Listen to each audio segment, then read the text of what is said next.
নমস্কার, দেখছেন talk to Bangla. আমি অভিষেক রয়েছে আপনাদের সাথে। এই মুহূর্তে যে খবর নিয়ে উপস্থিত হয়েছে, বিহারে গতকাল রাত্রিবেলা চার্টার্ড ফ্লাইট পাঠাতে হলো ভারতীয় জনতা পার্টিকে নীতিশ কুমারকে ঠান্ডা করার জন্য। একদম ঠিক শুনছেন, বিহারে ভোটে জয়যুক্ত হয়ে গিয়েছে ভারতীয় জনতা পার্টি, কিন্তু তারপরেও নীতিশ কুমারকে কন্ট্রোল করাটা অতটা সহজ নয়। সেটা নীতিশ কুমার এই মুহূর্তে একদম সুদে আসলে বুঝিয়ে দিচ্ছেন। যে ধরনের অপমানটা নীতিশ কুমারকে সহ্য করতে হয়েছিল ভোটের সময়, যেভাবে তাকে বলা হয়েছিল বারংবার যে 3 নম্বর পার্টি হওয়া সত্ত্বেও তাকে 5 বছর ধরে মুখ্যমন্ত্রী রাখা হয়েছে, তার মানসিক শারীরিক অবস্থা নিয়ে প্রশ্ন উঠেছিল, ঠিক সেই উত্তরগুলো এই মুহূর্তে নীতিশ কুমার ফিরিয়ে দিচ্ছেন। এবং নীতিশ কুমারকে ম্যানেজ করার জন্য, নীতিশ কুমারকে মানানোর জন্য ভারতীয় জনতা পার্টিকে হিমশিম খেতে হচ্ছে। এবং অন্যদিকে মহাগঠবন্ধন কিংবা ইন্ডিয়া অ্যালায়েন্স, তাদের পক্ষ থেকেও একদম সরাসরি অফার মিলল যে আগামী 5 বছর যেন মহাগঠবন্ধনের হয়ে নীতিশ কুমার 5 বছরের জন্য মুখ্যমন্ত্রী থাকেন বিহারে, অর্থাৎ তিনি যাতে ফ্লিপ করে চলে আসেন। এবং গুরুত্বপূর্ণ আপডেট আপনাদেরকে দিই যে গতকাল পর্যন্ত আমরাই আপনাদেরকে জানিয়েছিলাম এবং সারা মিডিয়াতে সেটা খবর উঠে গিয়েছিল যে নীতিশ কুমার গতকাল ইস্তফা দিয়েছেন রাজ্যপালের কাছে গিয়ে, কিন্তু না, গতকাল রাত্রিবেলা যে খবর উঠে এসেছে, নীতিশ কুমার হঠাৎ করে ইস্তফা পত্রটা দেননি, জমা দেননি। নীতিশ কুমার এখনো পর্যন্ত বিহারের মুখ্যমন্ত্রী পদেই বহাল রয়েছেন এবং সম্পূর্ণ যে বিধানসভা ডিসলভ করার কথাটা সেটাও এখনো পর্যন্ত হয়নি। নীতিশ কুমার এখনো পর্যন্ত পুরোপুরি জল মাপছেন এবং সম্পূর্ণ ইস্তফাটা তিনি দেবেন 19 নভেম্বর, তেমনই একটা খবর এই মুহূর্তে উঠে আসছে। অর্থাৎ গুরুত্বপূর্ণ প্রেক্ষাপট, যে কোনো মুহূর্তে নীতিশ কুমার এনডিএ ছাড়তে পারেন, তেমন একটা গুরুত্বপূর্ণ কথা কিন্তু উড়ে বেড়াচ্ছে। এবং লল্লন সিং এবং সঞ্জয় ঝা, এই দুই জেডিইউ নেতা, তাদেরকে ডেকে পাঠাতে হলো রাত্রিবেলা মধ্যরাতে চার্টার্ড ফ্লাইটে করে বিজেপি নেতাদেরকে নীতিশ কুমারকে ম্যানেজ করার জন্য। সুতরাং সমস্তটা নিয়ে আলোচনা করব, গুরুত্বপূর্ণ তাৎপর্যপূর্ণ এই প্রেক্ষাপট।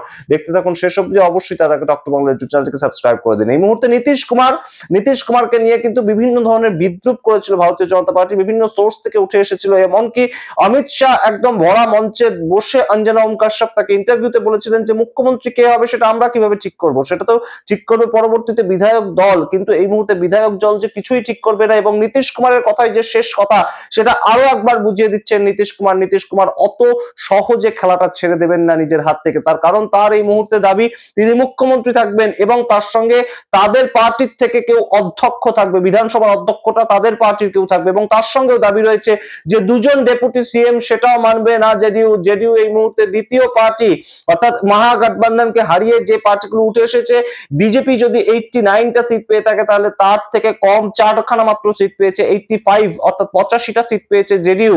এবং সেই জায়গা থেকে জেডিইউ মানবে না 2 জন ডেপুটি সিএম। গতবার যে ইকুয়েশনটা তৈরি হয়েছিল, 43টা আসন পেয়েছিল জেডিইউ, সেই জায়গা থেকে নীতিশ কুমারকে মুখ রাখা হয়েছিল, কিন্তু 2 জন ডেপুটি সিএম ছিল সম্রাট চৌধুরী, বিজয় সিনহা। কিন্তু এবারের ইকুয়েশনটা সেরকম হবে না, একজন মাত্র বিজেপির তরফ থেকে ডেপুটি সিএম থাকতে পারেন, আরেকজন কিন্তু জেডিইউর তরফ থেকে থাকবে। সেই দাবিটা অলরেডি নীতিশ কুমার রেখে দিয়েছেন। অন্যদিকে আরেকটা দাবি যেটা সবচেয়ে গুরুত্বপূর্ণ, সেটা কিন্তু বিধানসভার যে অধ্যক্ষের পদ, সেটাও জেডিইউর একজন অত্যন্ত গুরুত্বপূর্ণ মানুষ থাকবেন, তেমন কথা বলে দিয়েছেন নীতিশ কুমার। এবং গুরুত্বপূর্ণ মানুষ বলতে নীতিশ কুমারের কনফিডেন্সের মানুষ। নীতিশ কুমার ঠিক করবেন যে কে বিধানসভার অধ্যক্ষ হবে। কেন এই পদটা এতটা তাৎপর্যপূর্ণ? তার কারণ নীতিশ কুমারকে তাহলে কন্ট্রোল করাটা অতটা সহজ হবে না। সাংবিধানিক ভাবে সমস্ত ডিসিশন, বিধানসভা কে তৈরি করবে, বিধানসভা কে রাখবে, কতদিন ধরে থাকবে, কোন বিধায়ক কতদিন থাকবে, সেই সমস্ত ডিসিশন কিন্তু নেন বিধানসভার অধ্যক্ষ। এবং বিধানসভার অধ্যক্ষ যদি জেডিইউ এর পক্ষ থেকে থাকে, তাহলে নীতিশ কুমারের হাতে যে অফারটা থাকবে, সেটা যে কোনো সময় তিনি ফ্লিপ করতে পারেন এবং অন্য কাউকে নিয়ে সরকার গঠন করতে পারে। এবং এই মুহূর্তেই তাৎপর্যপূর্ণ যে খবরটা উঠে এসছে, পূর্ণিয়া থেকে বিধায়ক রয়েছেন পাপ্পু যাদব, তিনি নির্দলীয় বিধায়ক, কিন্তু তিনি বলছেন যে কংগ্রেসের সঙ্গে আমরা অলরেডি কথা বলেছি, আপনি মহাগঠবন্ধনে চলে আসুন। আপনাকে বিজেপি মুখ্যমন্ত্রী করতে চাইছে কিনা সেটা নিয়েও সন্দেহ রয়েছে। আপনি মহাগঠবন্ধনে এসে আগামী 5 বছর বিহারে মুখ্যমন্ত্রী থাকুন। এর আগেই আপনাদেরকে খবর জানিয়েছিলাম এআইএমআইএম, তাদের পক্ষ থেকে, আসাদুদ্দিন ওয়াইসি পার্টির পক্ষ থেকে নীতিশ কুমারকে এই একই অফার দেওয়া হয়েছিল। অর্থাৎ 85টা সিট রয়েছে নীতিশ কুমার, 25টা সিট তার সঙ্গে রয়েছে আরজেডি, তার সঙ্গে 6খানা সিট রয়েছে কংগ্রেসের, 1খানা সিট রয়েছে বামেদের এবং 6খানা সিট রয়েছে কিন্তু এআইএমআইএম তাদের। সুতরাং সমস্তটা মিলিয়ে কিন্তু 127-এর কাছাকাছি সংখ্যাটা পৌঁছায়। সুতরাং সেইভাবে একটা সরকার কি এই মুহূর্তে তৈরি হতে পারে। নীতিশ কুমার কিন্তু তেমন একটা প্রেক্ষিত তৈরি করে রেখেছেন এবং সেটা যে কোনো মতেই ভারতীয় জনতা পার্টি অ্যালাউ করবে না।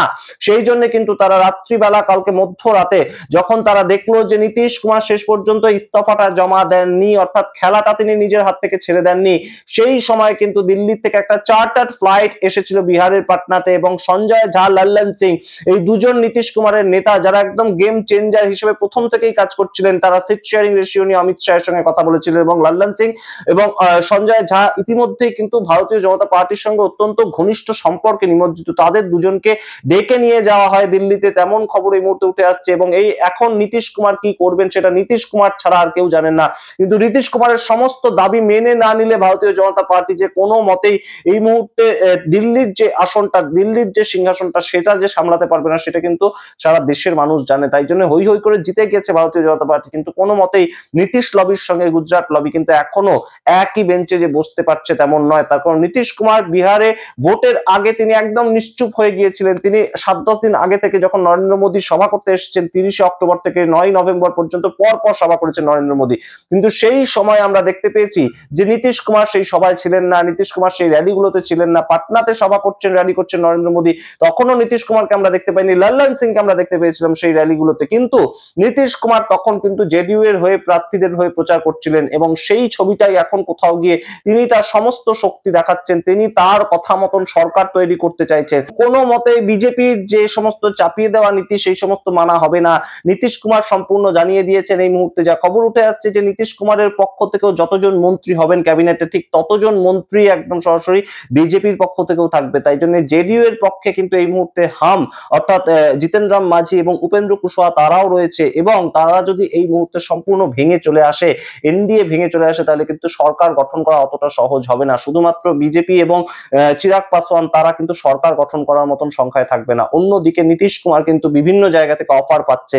এআইএমআইএম তাদের পক্ষ থেকে অফার পাওয়াটা যতটা না একটা বিশাল বড় ব্যাপার ছিল, এই মুহূর্তে একদম মহাগঠবন্ধন কিংবা ইন্ডিয়া অ্যালায়েন্স তাদের পক্ষ থেকে হয়ে পাপ্পু যাদব যে কথাটা বলছেন, নীতিশ কুমার আপনি যখন ইস্তফা জমা দেননি তখন আপনি ইন্ডিয়া জোটে আসুন, ইন্ডিয়া জোটের হয়ে 5 বছর আপনি মুখ্যমন্ত্রী থাকুন, এই কথাটা বলাটাই কিন্তু একটা ইটসেলফ চাপ তৈরি করা। এবং সেই চাপটা তৈরি করা কিন্তু শুধুমাত্র বিজেপির ওপর নয়, একদম সরাসরি কিন্তু এই মুহূর্তে বিহারের সামগ্রিক পলিটিক্সটাই ঘুরে যেতে পারে। অর্থাৎ মহাগঠবন্ধন এই মুহূর্তে এতটাই খারাপ ফলাফল করার পরেও যদি সরকার তৈরি করতে সমর্থ হয় এবং নীতিশ কুমার যদি কোনো মতে বিজেপিকে ছেড়ে চলে আসে, তাহলে কিন্তু কেন্দ্রের সরকার খুব চাপে পড়বে। এবং সেটা কখনোই টলারেট করতে এই মুহূর্তে কিন্তু সমর্থ নয় অমিত শাহ এবং নরেন্দ্র মোদী। তার কারণ 12 জন সাংসদ একটা চেয়ারের পায়া টেনে ধরে আছে। কিন্তু এই মুহূর্তে অবশ্যই নীতিশ কুমার জল মাপছেন। নীতিশ কুমার প্রতিটা মুহূর্তে তার শর্তগুলোর থেকে এক পাও সরছেন না। নীতিশ কুমার সম্পূর্ণ বলে দিয়েছেন তিনি মুখ্যমন্ত্রী থাকবে আগামী 5 বছর। কোনো ধরনের কোনো 1 বছর 6 মাস এই ধরনের মুখ্যমন্ত্রী থাকার পর অন্য কাউকে করা হবে সেটা হবে না। তিনি 5 বছর মুখ্যমন্ত্রী থাকবেন। তার পরবর্তীতে তার দাবি তার দলের থেকে একজন ডেপুটি সিএম হবে, একজন বিজেপির থেকে হবে। তাও কে ডেপুটি সিএম পরবর্তীতে হবে বিজেপির থেকে সেটাও নীতিশ কুমার অ্যাপ্রুভ করবেন, তার পরবর্তীতে সেটা হতে পারে। এবং তার সঙ্গে বিধানসভার অধ্যক্ষের পর জেডিইউ পক্ষ থেকে কেউ একজন থাকবেন। সুতরাং সমস্তটা এই মুহূর্তে বিজেপিকে মেনে নিতে হবে। বিজেপি সিঙ্গেল লার্জেস্ট পার্টি হিসেবে প্রমাণিত হওয়ার পরেও তাদের যে দিল্লিতে একটা পায়া টেনে ধরে রেখেছে এই মুহূর্তে কোথাও গিয়ে নীতিশ কুমার, সেটার জন্যও কিন্তু এই মুহূর্তে দিল্লিতে বেশ খানিকটা চাপ। গুজরাট লবিকে মেনে নিতে হবে নীতিশ কুমার যা বলছেন, তা না হলে যে কোনো সময় অন্যদিকে অন্য কারোর অফারের প্রতি নীতিশ কুমার কিন্তু ঢলে পড়তে পারেন। সেটা খুব একটা অপরিচিত ঘটনা নয়। 2017-18, 2022-23 এই সমস্ত বছরগুলো কিন্তু এই সমস্ত কিছুরই আমরা একদম নিদর্শন দেখতে পেয়েছিলাম। তাই জন্য নীতিশ কুমার এই মুহূর্তে বড় সড়ো খেলা করছেন এবং সুদ আসলে তার সমস্ত অপমান ফেরত দিচ্ছেন। আপনারা সামগ্রিক রিপোর্টের ভিত্তিতে কি মনে করেন অবশ্যই কমেন্ট বক্সে কমেন্ট করুন। একদম নাটকীয় মুহূর্ত বিহারের ভোটের আগেও ছিল, বিহারের ভোটের পরেও এই মুহূর্তে আবারও তৈরি হয়েছে।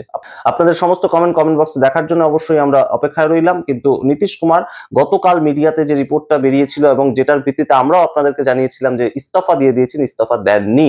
সুতরাং সমস্তটা এই মুহূর্তে নীতিশ কুমারের হাতেই কিন্তু রয়েছে সমস্ত খেলাটা। সুতরাং সমস্ত খেলাটা এখনো পর্যন্ত নীতিশ কুমারের হাতেই রয়েছে। আপনাদের মতামত কমেন্ট বক্সে কমেন্ট করে দেখতে এখন টক টু বাংলা। অবশ্যই টক টু বাংলা ইউটিউব চ্যানেলকে সাবস্ক্রাইব করুন।